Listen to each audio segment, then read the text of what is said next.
नमस्कार बच्चों, हम पढ़ रहे हैं मीराबाई के पद, जिसमें हम पूर्व वीडियो में पहले पद की व्याख्या भली भांति देख चुके हैं। आशा करती हूँ कि आपको समझ में आ गई होगी। अब देखते हैं हम दूसरे पद की व्याख्या। यहाँ दूसरा पद देखें। पग घुंघरू बांधी मीरा नाची, मैं तो मेरे नारायण सु आपई हो गई सांची।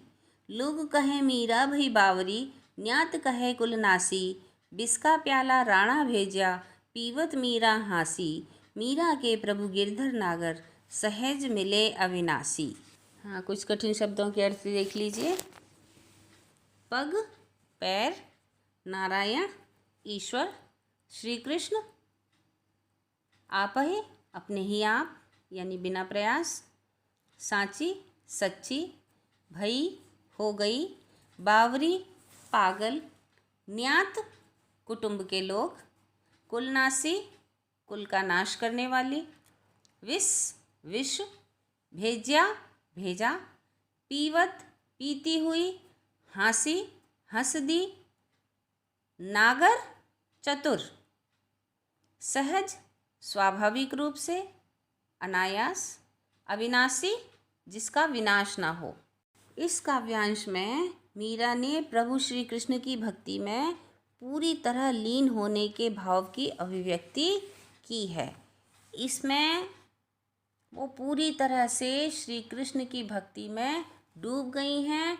उन्होंने श्री कृष्ण के अनुराग में अपनी सारी लोक लाज मर्यादा और घर परिवार की सारी सीमाएं तोड़ दी हैं और वे प्रभु की भक्ति प्रकट कर रही हैं।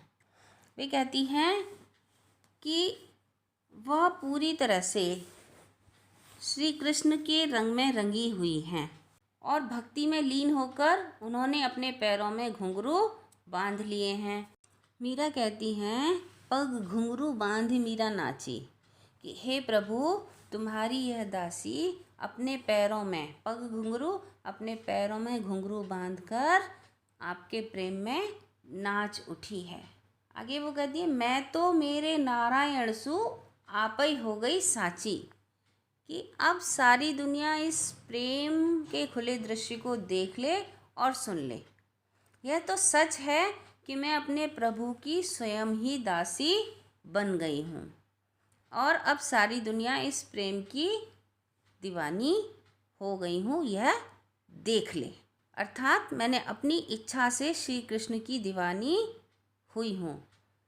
लोग कहें मीरा भई बावरी, न्यात कहे कुलनासी। लोग कहते हैं कि ये मीरा तो पागल हो गई है ना, जो कि नाचती फिरती है संतों के साथ में और ध्यान नहीं देती है समाज का और राजसी घराने से है, ऐसा लोग बोलते हैं और कहते हैं कि ये तो पागल हो गई है, इसे कुछ भी सुध बुध नहीं है। और न्यात कहे कुलनासी, न्यात मतलब परिवार कुटुंब के लोग, वो कहते हैं, परिवार के लोग कहते हैं कि ये कुल की नाशक है। यानी सास कहती है कि इसने ये कुल कलंकनी है। वह कहती है कि ये कर्म करके ये नाच गा के इसने अपने कुल की छवि को मिट्टी में मिला दिया है, क्योंकि राजघराने से है और राजघराने की स्त्री साधारण लोगों के साथ मिलकर के नाचे गाए और साधुओं के साथ घूमे, तो ये राजघराने में लोगों को पसंद नहीं था, उनके परिवार के लोगों को ये पसंद नहीं था, इसलिए इन पर लांछन लगाते थे कि ये कुल कलंकिनी है। अब वो कह रही हैं कि इस कारण मुझे कुल कलंकिनी समझते थे मेरे घर वाले, मेरे परिवार के लोग, तो इस करके उन्होंने मुझे बहुत सारे कष्ट दिए। विष का प्याला राणा भेजिया पीवत मीरा हासी। और इसी संदर्भ में, इसी कड़ी में वो कहती हैं कि उन्होंने राणा जी ने, उनके जो ससुर थे राणा जी, उन्होंने उन्हें मार डालने के लिए विष का प्याला भर करके भेजा कि इसे पी लेगी और ये मर जाएगी और हमारा काम ख़त्म हो जाएगा, इसकी तरफ से चिंता समाप्त हो जाएगी। तो मीरा भी जानते हुए भी उस प्याले को सहर्ष पी गईं अपने श्री कृष्ण पर भरोसा करके, परंतु श्री कृष्ण की इस दासी पर उस विष का कोई प्रभाव नहीं हुआ। जैसा कि हम सब जानते हैं कि जिस पर ईश्वर की कृपा होती है, उसको कोई भी दुख तकलीफ छू भी नहीं सकती। ठीक है, श्री कृष्ण के तो हमने जो है श्री कृष्ण के बारे में जो हमने पूर्व में भी सुना हुआ है, उनके जो चमत्कार हैं वो पूर्व में भी, जैसे महाभारत में भी हमने देखा था कि द्रौपदी की साड़ी थी कि वो समाप्त ही नहीं हो रही थी। तो वो क्यों नहीं हो रही थी? उन पर श्री कृष्ण का आशीर्वाद था। तो यहाँ श्री कृष्ण के आशीर्वाद की वजह से मीरा का जो विष है वो भी एक तरह से अमृत में बदल गया, यानी उन पर विष का कोई प्रभाव नहीं हुआ। और वो आगे कहती हैं, मीरा के प्रभु गिरधर नागर सहज मिले अविनाशी। नागर माने चतुर। तो कहती हैं कि मेरे तो प्रभु चतुर होशियार गिरधर कृष्ण हैं, श्री कृष्ण हैं, और मुझे सहज ही उस अविनाशी प्रभु के दर्शन सुलभ हो गए हैं। सहज मिले अविनाशी, यानी सहज रूप से मैंने अपने उस अविनाशी प्रभु के दर्शन कर लिए हैं। सहज साधना से, सहज भक्ति से मैंने अपने उस प्रभु को पा लिया है। अविनाशी यानी जिसका कि कोई नाश नहीं कर सकता, जो स्वयं अविनाशी है। तो मैंने ऐसे प्रभु के दर्शन पा लिए हैं और उनकी ही कृपा से उनकी भक्ति मैं कर रही हूँ, और मुझे कोई दूसरी इच्छा नहीं रह गई है, और दूसरों के द्वारा सताए जाने पर मुझे कोई फ़र्क नहीं पड़ता है। ठीक है, तो ये है दूसरे पद का अर्थ। अब इसके काव्यांश देख लेते हैं। यहाँ पर मीरा पर ढाए गए अत्याचारों का संकेत मिलता है। यहाँ मीरा ने अपने पदों में अपने ऊपर हुए अत्याचारों को दिखाया है, दर्शाया है, अपने ऊपर हुए अत्याचारों के विषय में बताया है। साथ ही साथ मीरा की कृष्ण के प्रति जो अटूट निष्ठा है वह भी यहाँ व्यक्त हुई है।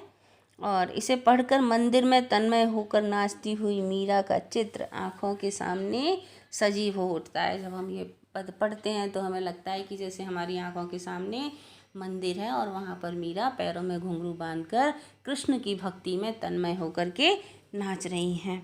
और यहाँ कृष्ण के अनुराग में मीरा कृष्ण को नए नए नामों और विशेषणों से पुकारती हैं, जैसे नारायण, गिरधर, नागर, अविनाशी।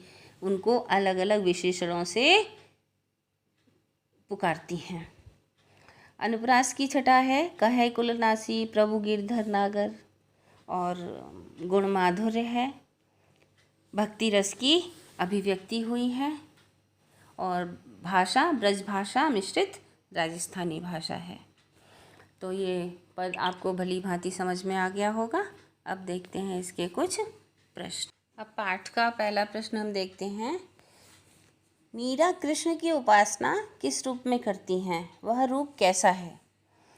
तो बच्चों यहाँ हम देखते हैं कि मीरा कृष्ण की उपासना समर्पिता पत्नी के रूप में करती हैं। वे कहती हैं कि मेरे तो गिरधर गोपाल दूसरो न कोई, जाके सिर मोर मुकुट मेरो पति सोई। यानी वो श्री कृष्ण को अपना पति मानती हैं और अपने आप को श्री कृष्ण की दासी, समर्पिता पत्नी के रूप में प्रस्तुत करते हुए वे कहती हैं, दासी मीरा लाल गिरधर तारो अब मोही, कि मैं आपकी दासी हूँ, मीरा हूँ, और आपके प्रति पूरी तरह समर्पित हूँ, अब मेरा उद्धार करो। तो पति के रूप में उनकी उपासना करती हैं। उनका रूप अत्यंत मनोहारी है। वे श्री कृष्ण को अर्थात गिरी अथवा पर्वत को धारण करने वाले हैं। उनके सिर पर मोर मुकुट शोभायमान है। मीरा उन्हें अपना सर्वस्व मानती हैं। वे स्वयं को उनकी दासी मानती हैं। सच्चे भाव से भक्ति करने वाले को वे सहज ही मिल जाते हैं। वह रूप कैसा है? तो वह रूप कैसा है, इसमें श्री कृष्ण का रूप आपको बताना है। सिर पर मुकुट है, गिरी पर को धारण करने वाले हैं और सभी का उद्धार करने वाले हैं, जिनकी मीरा उपासना करती है। तो ठीक है बच्चों, अब शेष प्रश्न हम अगले वीडियो में डिस्कस करेंगे। ठीक है, धन्यवाद।